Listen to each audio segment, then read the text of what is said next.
My sister always wanted to be a mother, then hated her daughter the moment she was born. I nuked both our families when I discovered why.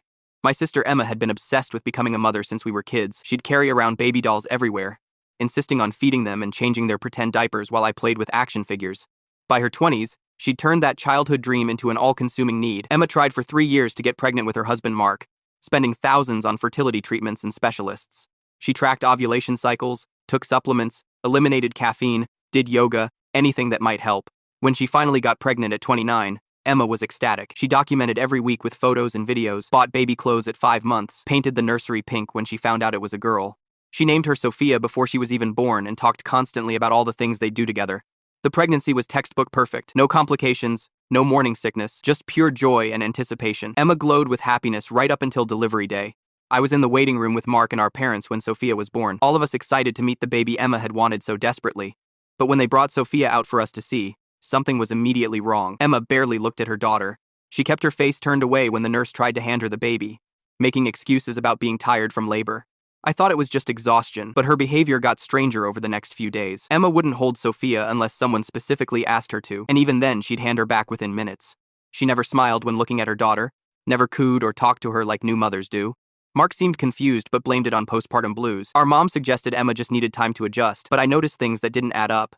Emma would leave the room when Sophia cried, instead of rushing to comfort her. She never volunteered to feed her or change diapers. Most disturbing, whenever someone commented on how beautiful Sophia was or how much she looked like family, Emma's expression would go completely blank, like she was forcing herself not to react. The baby was gorgeous, with thick dark hair and striking blue eyes, but Emma acted like she couldn't stand to look at her. 2 weeks after birth, Emma asked me to babysit while she and Mark went to dinner. While changing Sophia's diaper, I really studied her face for the first time. Those blue eyes were unusual for our family. Mark had brown eyes, Emma had brown eyes. But I knew someone else with those exact same piercing blue eyes and that same distinctive nose shape, someone whose features Sophia had inherited so perfectly it was impossible to miss once you really looked. Our father. I started paying closer attention to dates and timelines. Emma's pregnancy announcement was exactly 9 months after our parents' wedding anniversary last year, when they'd had that big party at their house and Emma had stayed over to help clean up the next morning.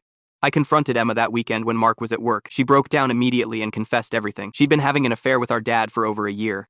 The fertility problems with Mark weren't medical. They were because Emma had been secretly taking birth control while trying to get pregnant with Dad instead.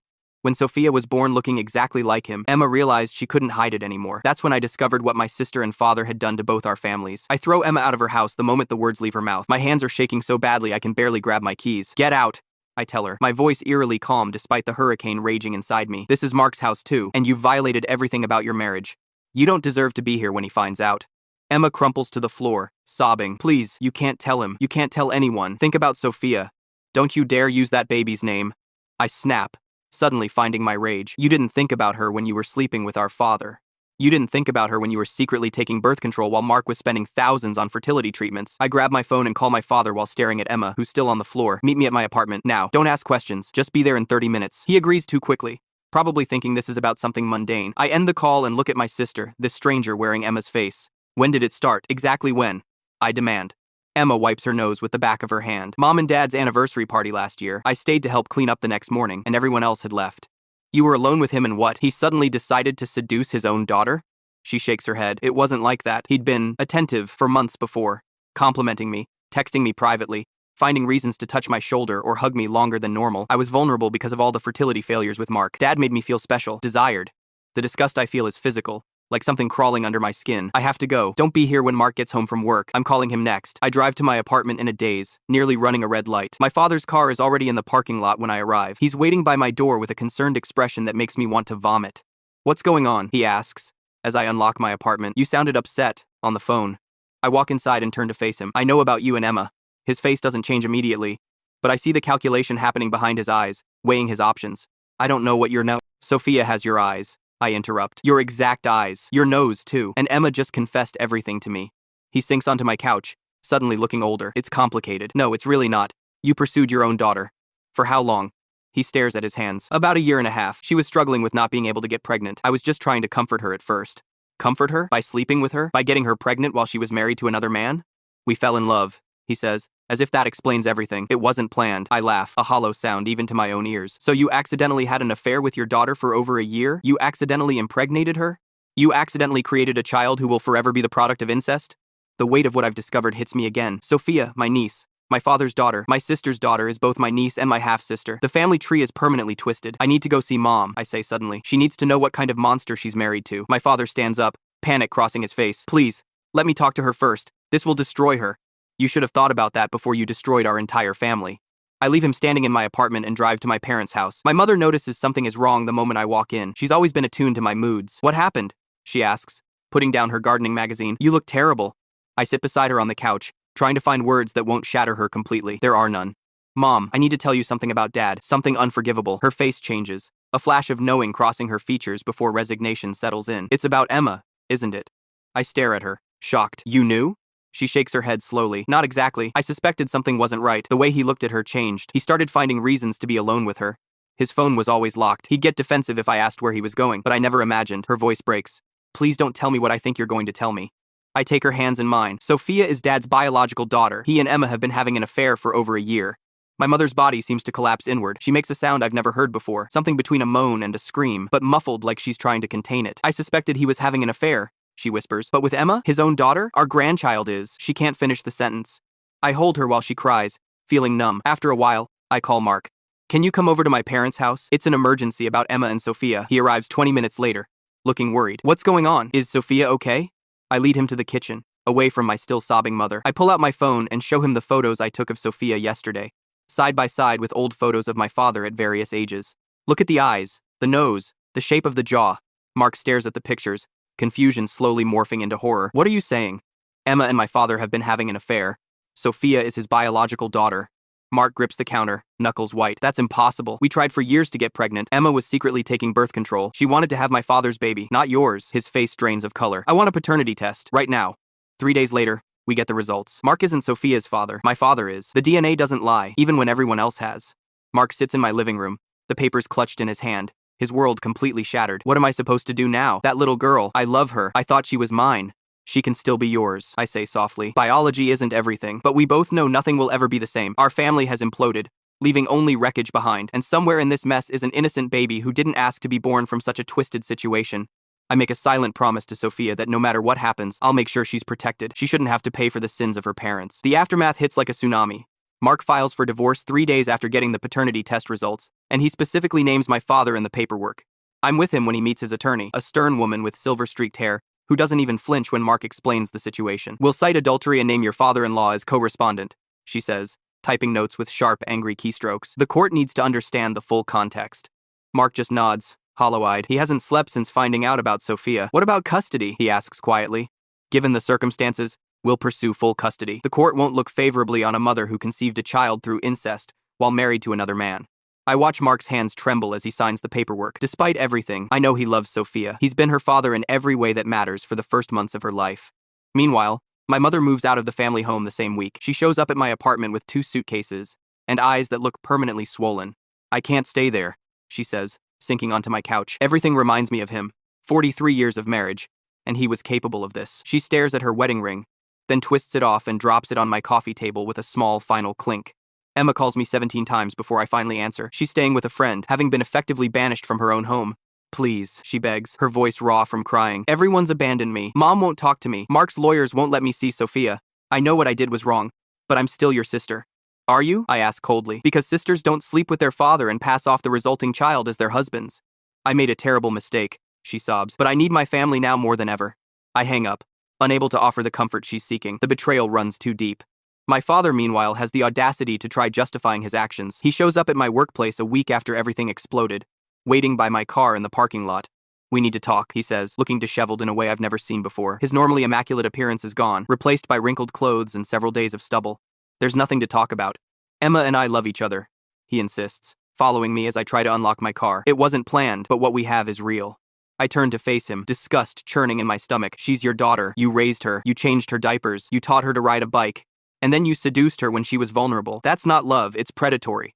You don't understand. When did it really start? I interrupt. Because Emma said it was at the anniversary party, but I don't believe that anymore. He looks away, and that's when I know there's more. Tell me, I demand. She was having a hard time after college, he finally admits. She was 22, struggling to find direction. I was just trying to mentor her at first. 22. My sister was barely an adult when our father began grooming her. The revelation makes me physically ill. Get away from my car, I tell him. Get away from me. That night I can't sleep. Something about the timeline doesn't add up. I remember how close Emma and our father had become after her college graduation, how he'd taken a special interest in her career path, offering to help with job applications, taking her to networking events. On a hunch, I log into our old family cloud storage account, the one we used to share vacation photos and holiday videos. I dig through years of digital debris until I find what I'm looking for. Messages between Emma and our father that were automatically backed up from their phones. What I discover makes my blood run cold. Not only had he been pursuing her since she was 22, but he'd been actively manipulating her fertility issues with Mark. Messages where he suggested certain doctors who were friends of his. Recommendations for supplements that would help with conception but actually wouldn't. Subtle comments undermining Mark's masculinity and suggesting he might be the infertile one. The most damning evidence comes from a message sent 9 months before Sophia's birth. Don't worry about the treatments not working with Em. Maybe it's meant to be something else. Someone else's child. Someone who truly understands you. I print everything and drive to my father's house the next morning. He opens the door looking hopeful, like he thinks I'm there for reconciliation. I found the messages, I say, dropping the stack of papers on his kitchen counter. You didn't just have an affair with Emma. You deliberately manipulated her for years. You sabotaged her marriage. You made sure her fertility treatments with Mark wouldn't work. His face changes, the mask slipping to reveal something cold and calculating. You don't understand what Emma and I have. I understand perfectly. You groomed your own daughter from the time she was 22, and then you orchestrated this entire situation. He stares at me for a long moment, then opens a drawer and pulls out his checkbook. How much would it take for you to stop pursuing this? To keep what you found private? The audacity of it, trying to bribe his own child to cover up his crimes, leaves me speechless. 3 days later, Emma attempts suicide. Mark calls me from the hospital, his voice shaking. She took a bottle of sleeping pills, he says. Her friend found her and called 911. She left a note saying she couldn't live with what she'd done. I rushed to the hospital, conflicted emotions battling inside me. I hate what Emma did, but she's still my sister. When I arrive, the doctors tell us she's stable, but will need psychiatric evaluation. Mark looks at me with red-rimmed eyes. Social services took Sophia into temporary custody. They're saying neither of us can have her right now, Emma, because of the suicide attempt, and me because I'm not the biological father and the custody case is pending. My heart breaks thinking of little Sophia in foster care, caught in the middle of this nightmare she had no part in creating.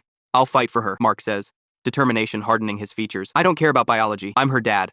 As I sit in the hospital waiting room, I get a text from my mother. Your father emptied our joint accounts this morning. He's planning to run. The walls close in as I realize this is only the beginning of our family's destruction. Sophia, innocent in all of this, will bear the heaviest burden, a child born of secrets, manipulation, and betrayal that will follow her for the rest of her life. The family therapy session was a mistake from the beginning. I knew it as soon as I walked into the sterile conference room with its 2 comfortable chairs arranged in a circle. The therapist, Dr. Winters, had suggested we try a healing circle to address the family crisis, as if what happened could be fixed with talking and tissues. My mother sits rigidly on one side, refusing to make eye contact with my father, who keeps glancing at Emma like he's checking if she's okay. Emma looks like she hasn't slept in days, her skin pale and her eyes hollow from her hospital stay after the suicide attempt. Mark sits as far from Emma as possible, his attorney beside him taking notes. Let's establish some ground rules, Dr. Winters begins. We speak with respect. We use I statements. I want to know why my husband thought it was acceptable to seduce our daughter. My mother interrupts, her voice trembling with barely controlled rage. I want to know when exactly he decided to destroy our family. So much for ground rules. My father shifts uncomfortably. It wasn't like that, Diane. Emma and I developed feelings for each other. It was mutual. Mutual? I can't help but laugh. She was 22 when you started grooming her. You were her father. Emma flinches. I wasn't groomed. I knew what I was doing. Did you? Mark finally speaks, his voice cold. Because the Emma I married wanted children with me. She went through fertility treatments with me. She cried in my arms every month when the test was negative. All while she was secretly taking birth control and sleeping with her father. Emma starts to cry. Those silent tears that slide down her face without her making a sound. It's the same way she cried as a child when she was trying not to get in trouble. I found something else, I say, pulling out printed copies of more messages I discovered. Dad wasn't just having an affair with Emma. He was actively sabotaging her fertility treatments with Mark. I hand the papers to Dr. Winters, who reads them with a professional mask that slips slightly as she scans the contents. These messages suggest you were directing Emma to doctors who wouldn't help her conceive with Mark, Dr. Winters says, looking at my father. Can you explain this? My father's face hardens. Those messages are private. You had no right to. Answer the question, my mother demands. Were you deliberately ensuring Emma couldn't get pregnant with Mark? The room goes silent. My father looks at Emma, some unspoken communication passing between them. I wanted her to have my child, he finally admits, and the room collectively gasps. Mark wasn't right for her. I knew I could make her happier. Mark lunges forward, and his attorney barely catches his arm before he can reach my father. You sick bastard. You stole my chance to have a child with my wife. Dr. Winters calls for a break, and we scatter to opposite corners of the room. My mother pulls me aside, her hand gripping my arm so tightly it hurts. There's something you need to know, she whispers. Your father has always had inappropriate boundaries with Emma. When she was 16, I caught him watching her change through her bedroom door. He claimed he was just checking if she was ready for school. When she was 18, he insisted on taking her shopping for college clothes, including underwear. I confronted him, and he made me feel crazy for questioning it. I stare at my mother in horror. Why didn't you leave him then? I convinced myself I was overreacting, she says, her voice hollow with regret. He was so good at making me doubt what I saw. When the session resumes, Emma seems to have found some resolve. She sits straighter, looking directly at Mark for the first time.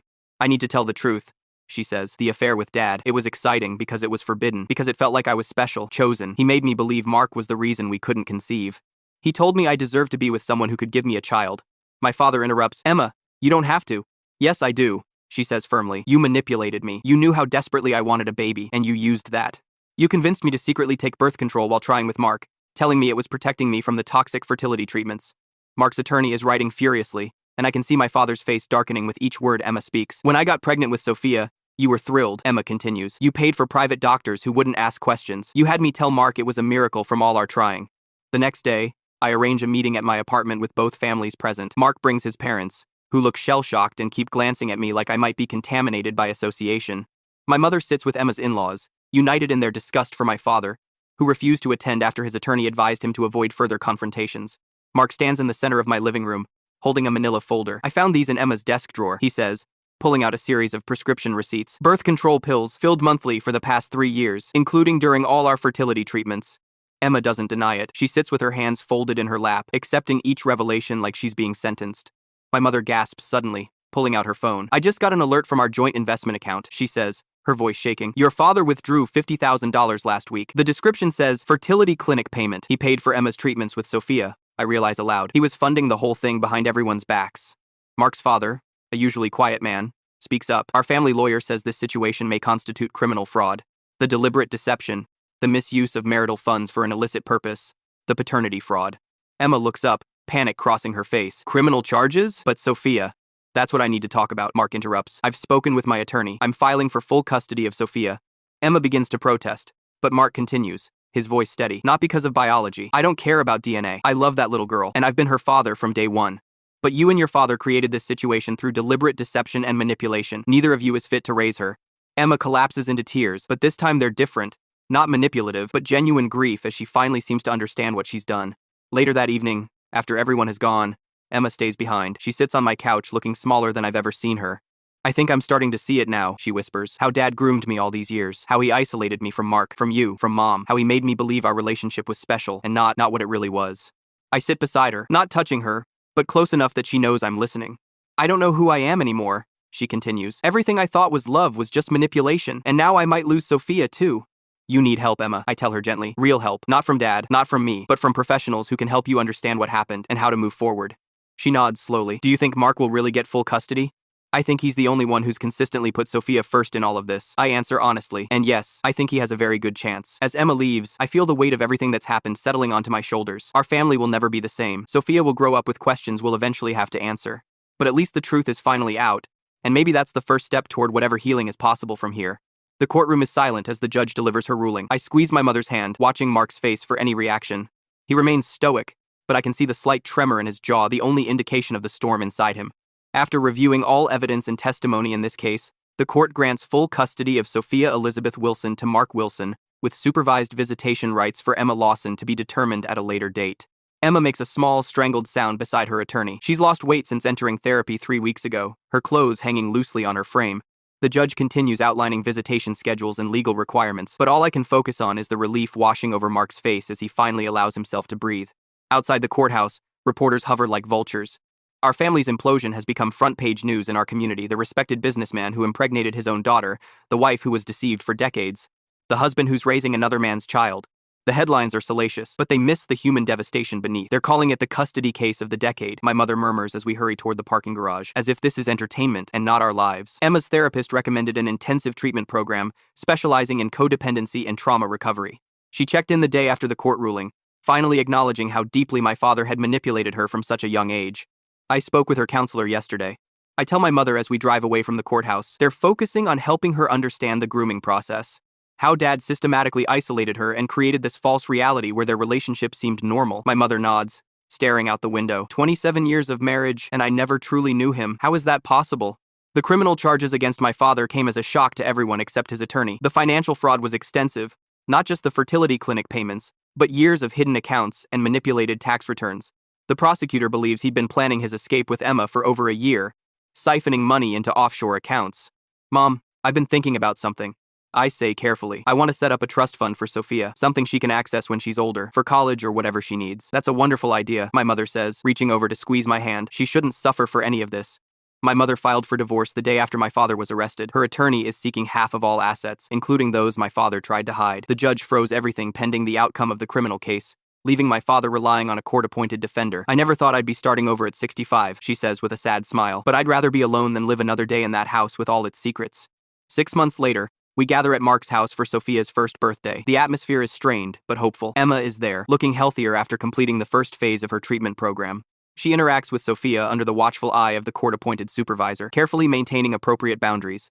Mark has transformed the living room with pink and purple decorations. Sophia toddles around in a frilly dress, her dark hair now forming tiny curls, those unmistakable blue eyes, my father's eyes taking in everything with curious wonder. She's starting to talk, Mark tells me proudly as we watch her play with wrapping paper, more interested in it than the gifts inside. Just dada and no so far, but she's trying new sounds every day. I notice a woman in the kitchen helping with the cake, petite, with curly auburn hair and a warm smile. Mark follows my gaze. That's Leah, he says quietly. We met at a single-parent support group. She's been amazing with Sophia. She knows everything? I ask. He nods. Complete transparency. She says what matters is how I love Sophia, not how she came into the world. When it's time for cake, we gather around the high chair where Sophia sits like a tiny queen. As Mark lights the single candle, I catch Emma watching from across the room, tears sliding down her cheeks. Not manipulative tears this time, but the genuine grief of a woman finally understanding what she's lost and what she nearly destroyed. After the party, Emma pulls me aside. She's been living in a halfway house connected to her treatment program, working part-time at a bookstore, and attending therapy 3 times a week. I want to thank you, she says, her voice stronger than I've heard it in months, for exposing everything, for making me see what was happening. I didn't do it to hurt you, I tell her honestly. I did it to protect Sophia. I know. She looks over at Sophia, who's falling asleep in Mark's arms. The therapist says I was experiencing something called traumatic bonding with Dad, that his grooming was so complete I couldn't see it as abuse. Are you going to be okay? I ask, really wanting to know. She considers the question carefully. I think so. Eventually, I'm learning who I am without him defining me. It's terrifying and liberating at the same time. My mother has moved into a small apartment near me. She started volunteering at a women's shelter and joined a support group for partners of abusers. Slowly, she's rebuilding her sense of self beyond being my father's wife. Your exposure of the truth saved us all, she tells me one evening over tea. I was so angry at first at you for bringing everything to light, at myself for not seeing it sooner. But now I understand you were the only one brave enough to stop the cycle. I visit Sophia monthly, establishing myself as a consistent presence in her life. Mark and I have agreed that when she's old enough to understand, we'll tell her the truth in age-appropriate ways with the help of child psychologists. She deserves honesty, but delivered with care and compassion. On my most recent visit, I hold her tiny hand as she practices walking in the backyard. She stumbles and I catch her. Those blue eyes, the same ones that helped me uncover the truth, looking up at me with complete trust. I promise you'll always be protected, I whisper to her, not with secrets and lies, but with truth and love. As I drive home that evening, I realize our family will never be what it was. The perfect image we projected to the world has been shattered beyond repair. But maybe what's emerging from the wreckage is something more authentic, damaged, and imperfect, but honest in a way we never were before. And at the center of it all is Sophia, innocent and unaware of the storm that surrounded her birth. I make a silent vow as I watch the sunset through my windshield. She will grow up knowing she is loved for exactly who she is, not for who anyone wants her to be. That's the promise I intend to keep, no matter what the future holds.